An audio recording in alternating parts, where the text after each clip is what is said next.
Europe में यूनान नाम का एक देश है। यूनान में पुराने समय में मिदास नाम का एक राजा राज करता था। राजा मिदास बड़ा ही लालची था। उसकी पुत्री को छोड़कर उसे दूसरी कोई वस्तु संसार में प्यारी थी तो बस सोना ही प्यारा था। वह रात में सोते सोते भी सोना इकट्ठा करने का स्वप्न देखा करता था। एक दिन राजा मिदास अपने खजाने में बैठा सोने की ईंटें और अशफियाँ गिन रहा था।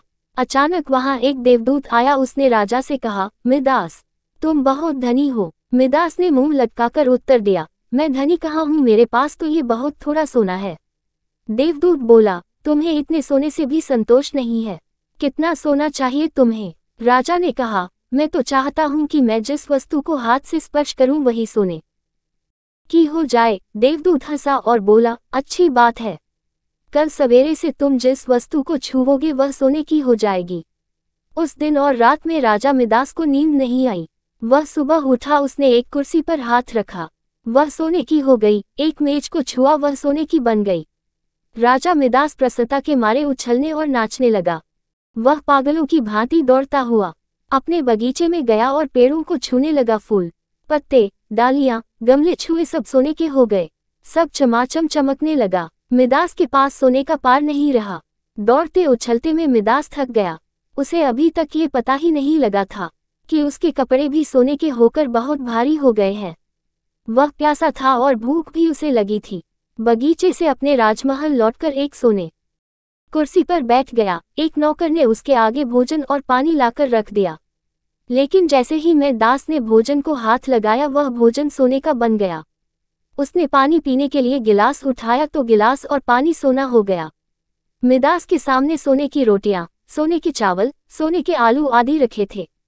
वह भूखा था, प्यासा था, सोना चबाकर उसकी भूख नहीं मिट सकती थी। मिदास रो पड़ा। उसी समय उसकी पुत्री खेलते हुए वहां आई। अपने पिता को रोते हुए देखकर पिता की गोद में चढ़कर उसके आंसू पहुंचने लगी।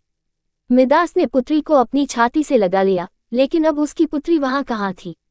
गोद में तो उसकी पुत्री की सोने की इतनी वजनी मूर्ति थी कि उसे वह गोद में उठाए भी नहीं रख सकता था। बेचारा मिदास सिर पीट पीट कर रोने लगा। देवता को दया आ गई, वो फिर प्रकट हुआ। उसे देखते ही मिदास उसके पैरों गिर पड़ा और गिड़गिड़ा कर प्रार्थना करने लगा, अपना वरदान वापस लौटा लीजिए। देवता ने पूछा, मिदास, अब तुम्हें सोना नहीं चाहिए, अब बताओ, एक गिलास पानी मूल्यवान है या सोना? कपड़ा, रोटी मूल्यवान है या सोना? मिदास ने हाथ जोड़कर कहा, मुझे सोना नहीं चाहिए। मैं जान गया हूँ कि मनुष्य को सोना नहीं चाहिए। सोने के बिना मनुष्य का कोई काम नहीं अटकता।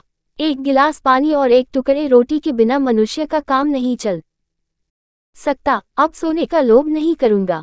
देवदूत ने एक कटोरे में जल दिया और कहा, इसे सब पर छिड़क दो। मिदास ने वह जल अपनी मेज पर, कुर्सी पर, भोजन पर, पानी पर और बगीचे के पेड़ों पर छिड़क दिया। सब पदार्थ पहले जैसे थे वैसे ही हो गए। कहानी की शिक्षा